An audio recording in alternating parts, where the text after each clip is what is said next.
mabele ya Congo nazo tambola na mabele ya Congo pe libanga ezo la kisa richesse nyo surtout ba minéraux nyo surtout ya sous-sol ya Congo.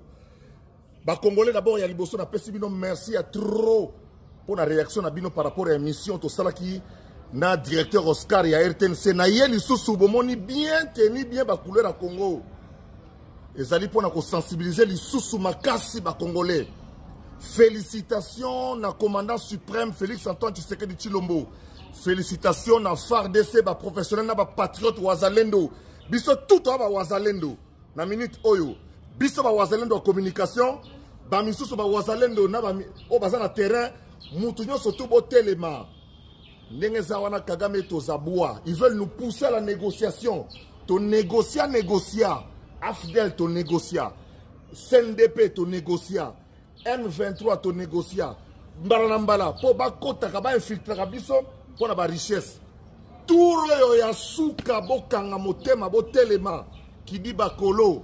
Eza lokola ba koti bazo beta mère na bino yo vandi. Eza lokola ba koti bazo beta père na bino yo vandi. Attention qui père auto opimela o badi, mère auto opimela o bik. O défendre na intégrité territoire to kotika la ko régler makambo après. Mabele oyo na zu yango awa na RTNC boyebi ke RTNC tongama likolo ya cimetière ya baumbu. Bankumu ya baumbu bakolo mabele ya Kinshasa. Libanga oyo ewuti na mabele na biso eza ko lakisa richesse to zango bazoko wela po bazwa. Na lati drapeau Congo po ezo sangisa biso eza yango. Lelo eza teke o muluba, mu Congo, mu Swahili, mungala biso nyonso toza eloko toza kaka na mboka moko. Lelo ezali teke o PPRD, UDPS, SID o bote. Biso nyonso tout tozali lelo parti na biso ezali RDC, drapeau na biso yango oyo. Oyo mabele bakoko batika biso po ezali kaba mabele. Yango wana na ye lelo lisusu nazo leka pa Vigilo Fembe. Pour la top peste, nous mobiliser bino diaspora, merci. N'a pas message botindi. Oh ya félicitations, encouragement ta boza musika. Bozo numéro 1 na e batie na RTNC wana. Botinda ba vidéo na bino ya sensibilisation. Oh nde boza ko s'organiser pour na ko télémisa peuple bolo banaye que Congo ba ko zwa yango te. Kagame a ko zwa yango te, to ko négocier pe na bango te. Ndenge zawana kalamingi te bozo yo kasango. La situation, elle est sous contrôle. Parce que le loba loba ki o goma. Goma yangona te balali balamuki titongo. Si Kagame, si tu es garçon, zwa goma totala. Zwa goma totala. Bon, on te panza Kigali wana na mbalamoko. To komi na tanga bafwa bashala. Et comme il kama belé, il kama belé oyo bakoko na biso ba kufa, ba Lumumba, musée Laurent Désiré Kabila. Batu combien, ba soda combien, population combien, plus de 12 millions de morts. Toya ko pesa bino na ba théâtre bozui o bazoko landa bino po ba maloko ande ki o bangonde ba osama kam lokuta bino bokozwa eloko te et puis jour to kozwa bino pendaison po yangonde zali parce que boza ba traite bozo bomisa bande ko na bino po na bomengo na bino moko ngai moko Zakari ba baso na telemi déjà na esprit ya ko beta bino po na méchant nana méchant bino di. Qui a dit que Zach Lassila dit? Qui a dit Zach Lassila? Bogoyoka. Bogozwa eloko te. Kagame yi. Mutambalobi akobomayo. Avant bomayo kana na ko bote onanu. Ba kento so ya yambite. Li pungu. Zila.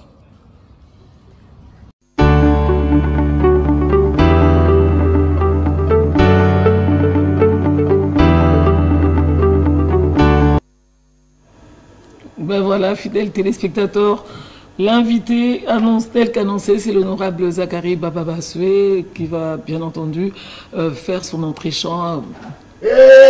Sangoma, likamba mabele sangoma. Sangoma, likamba mabele sangoma. Naïna mabele sus. Naïna mabele. Bonjour honorable. Bonjour Bandeko, bonjour Virginie, la Moni. Sandra, na moni bino mabele yango na mabele pour chaque fois na otambola na mabele ya Congo en fait pour na bato ba yebité na na mabele na zuango awa na RTNC etongama ezali ancien cimetière ya bankumu ya baumbu mabele ya Congo ils ont fait partie à 2 345 410 km². Les banga oyo yuti na se ya mabele donc ils ont représenté tout ce que nous avons comme richesse oyo bazo linga ba yiba ba continuer ko yiba to négocier pour continuer ko yiba.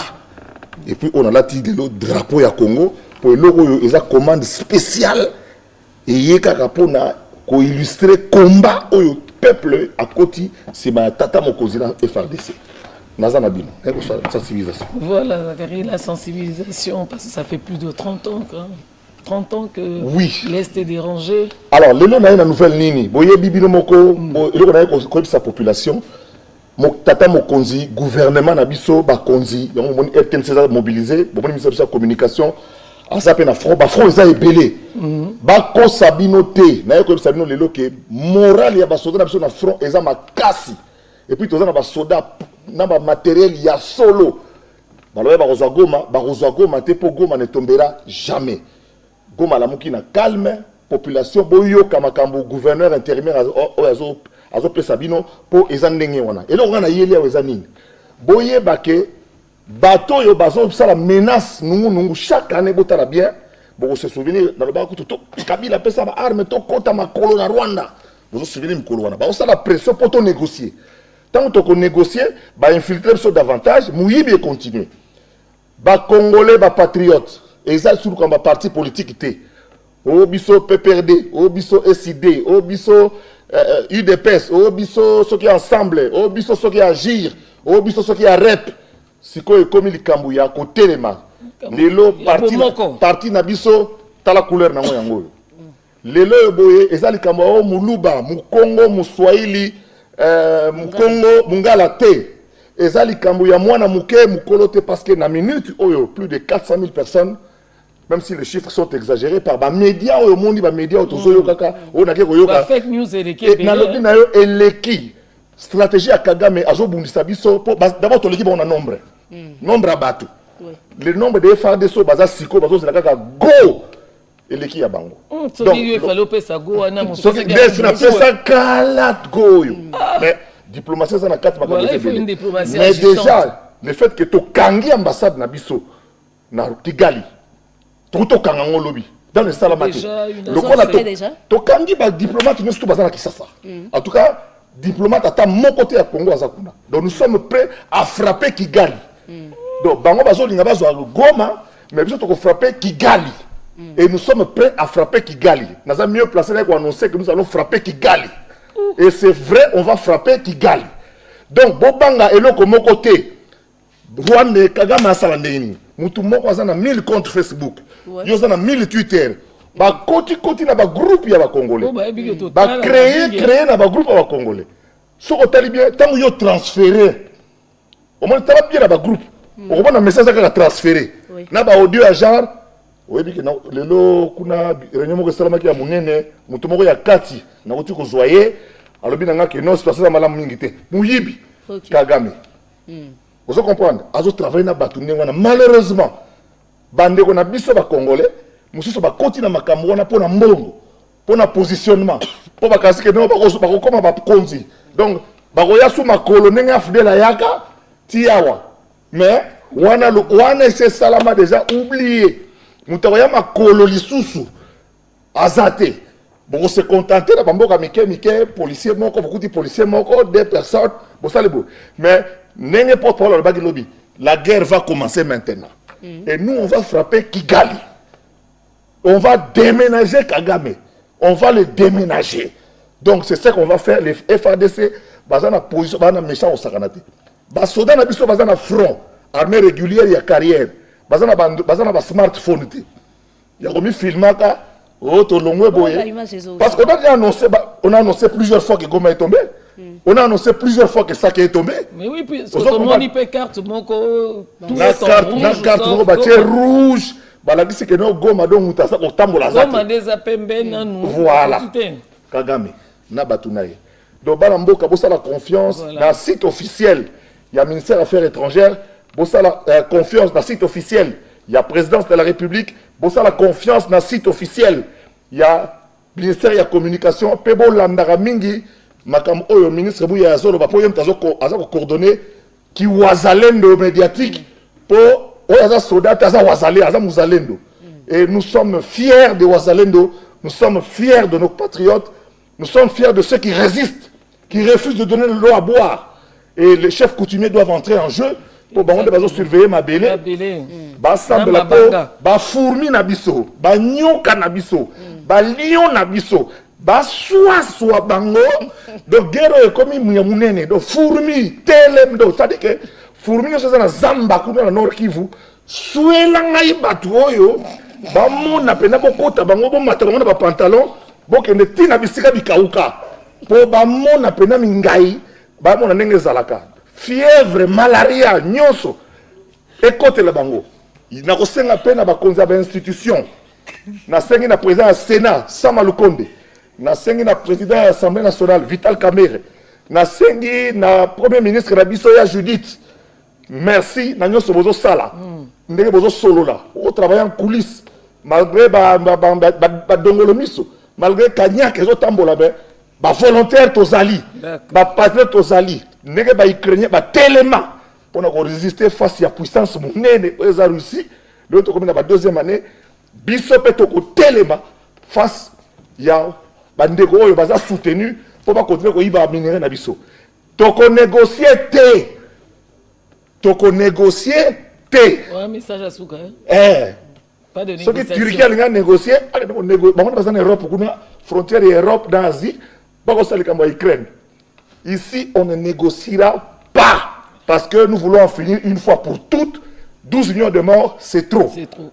Mabélé, on a autant pour notre éthique. Pour la télévision nationale, éthique. Ah ouais, il y a un peu de Mabélé. Yabiso. Namabanga. Yabiso. Yabiso. Merci, honorable. Merci, Mingi. Merci, directeur Oscar. Lobby, tout ça, la plateau, mounene. Ba leader, nyonso. Ya Kinshasa, ba sportif. Ba jeune leader à ba parti politique. Ba écurie, beaucoup de lobby dans la RTNCA à partir de 8h, n'importe tout ça la liste, tout ça la maman d'émission va monake, Kinshasa et ça va mort avec qui va au tambola on a été. Fini la récréation. Fini la récréation on a tamboli, Kagulo et quand on a makambo et ça la quitté et quand on a makambo. Et ça vraiment. Nous allons politique, nous allons médiatique. Et ça, Ngoma. La Koufi. Voilà, fidèles téléspectateurs, on vous l'avait dit, l'honorable Zakari sera là pour une mobilisation tout azimut à tous les Congolais. Un message qui est perçu par tous. Nous devons nous lever comme un seul homme pour défendre l'intégrité du territoire national. Et pour accompagner justement ce mot de sensibilisation, nous vous proposons la chanson Stop à la guerre à l'est de la République, à la partie est de la République démocratique du Congo.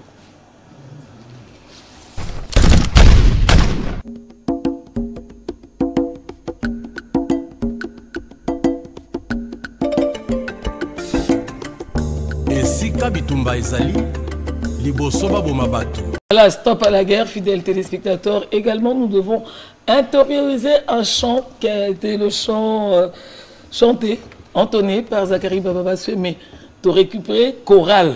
Pour bien. Parce que c'est ce qui va nous motiver en fait à faire notre guerre médiatique.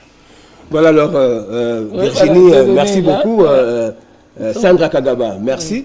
Alors, boule Nzembu Oyo, pour te ressusciter en route pas il y a un autre Congo parce que ma guerre, tout le monde nous a jeté. Exactement. Vous comprenez? Il faut pas y aller à Baké, du Kamama Belé, ça va la honte. Il y a un pense qui donc.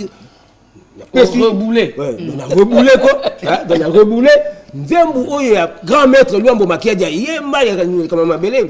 Il faut peuple, aïe, quand on les sous pour Yangon de motiver les sous.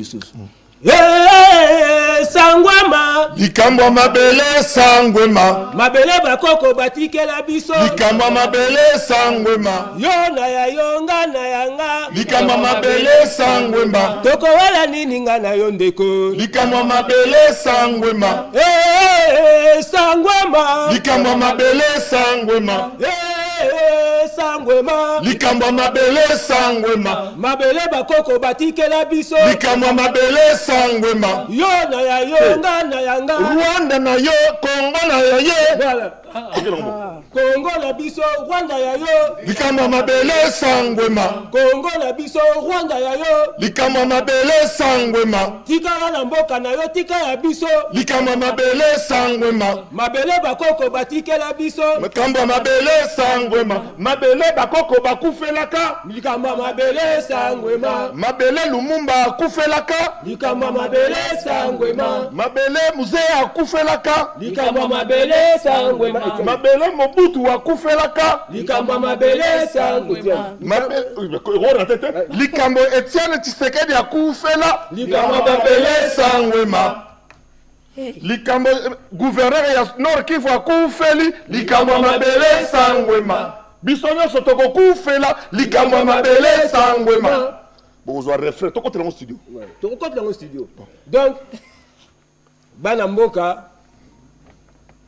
il y a péril en la demeure comme on dit en français la nation est en danger tout ça canete parce que oza mboka na biso bako boto la biso na makasi ataka sima na bango baza na bato ba mona ko baza hyper puissant mais nzamba zali pour propagande depuis mbula nini baosala mangungu o topekisi mwana biso akende na Goma te topekisi citoyen na biso moko akende kuna te po basala pression to négocier ba infiltrer ba bakende koyiba il y aura pas de négociation pas de négociation to ko négocier mabele na biso to négocier na bino ndeni histoire ezali ezola que mabele na za biso depuis des lustres et puis c'est prouvé que na Afrique mobimbawa bitumba za kaka na Congo oui bitumba Afrique momba tous les 54 pays baza kimia na kimia etikali kaka Congo muta baotala biso boye yango wana bandeko tocheli motema na bindele tocheli motema na soki ya Occident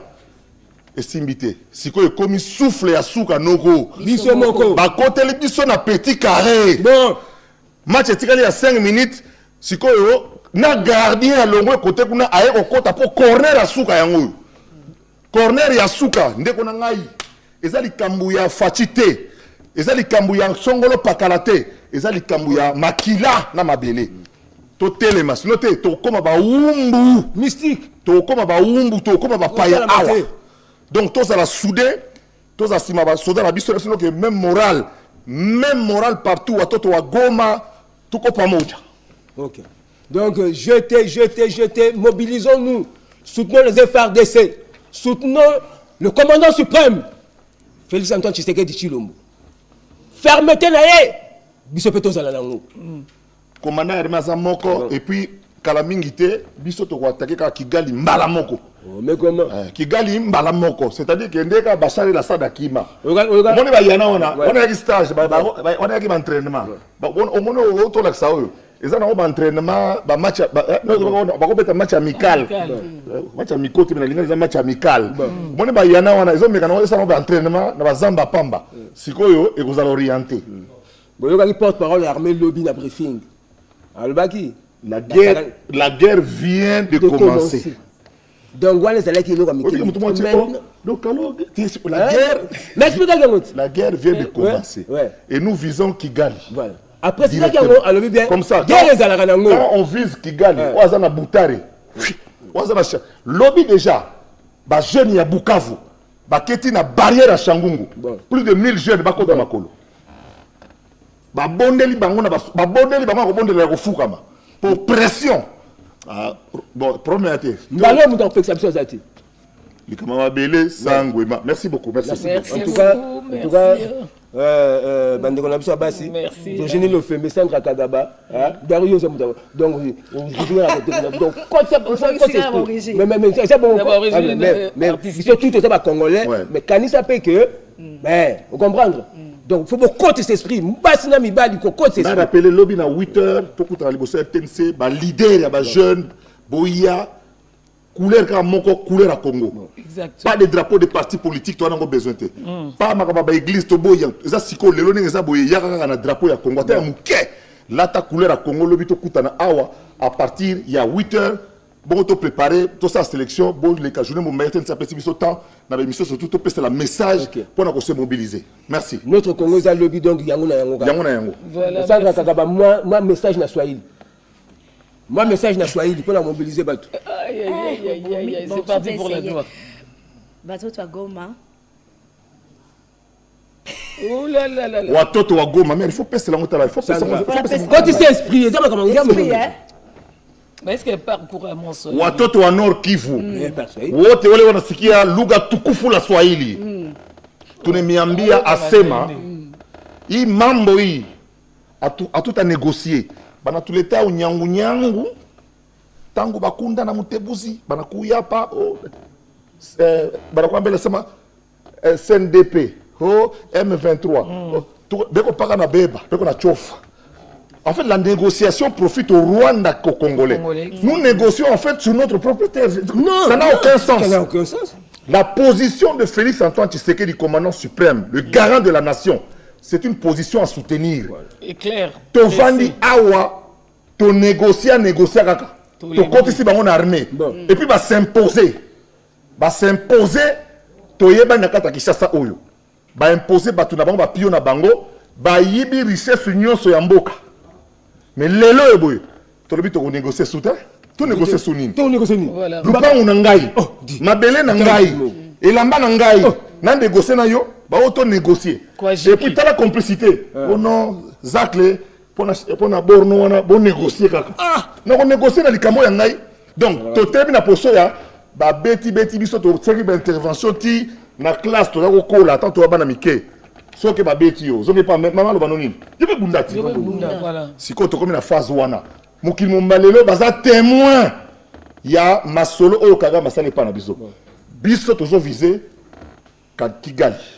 Boyo ka sango Kagame a rejoindre Bachar el-Assad yimoko. A rejoindre Bachar el-Assad. Merci infiniment. Merci infiniment l'honorable. Merci beaucoup à le producteur de Caribou que vous avez retrouvé tout à l'heure. Non, non, directeur de toi, la production. Toi, la production. Production d'écho. Producteur à Caribou pour le moment. Voilà, leurs fidèles téléspectateurs, ce sont des messages de mobilisation. Et croyez-nous que les Congolais sont vraiment en colère. Il est plus que temps d'agir, il est plus que temps d'arrêter avec la récréation et les différentes négociations, fidèles téléspectateurs.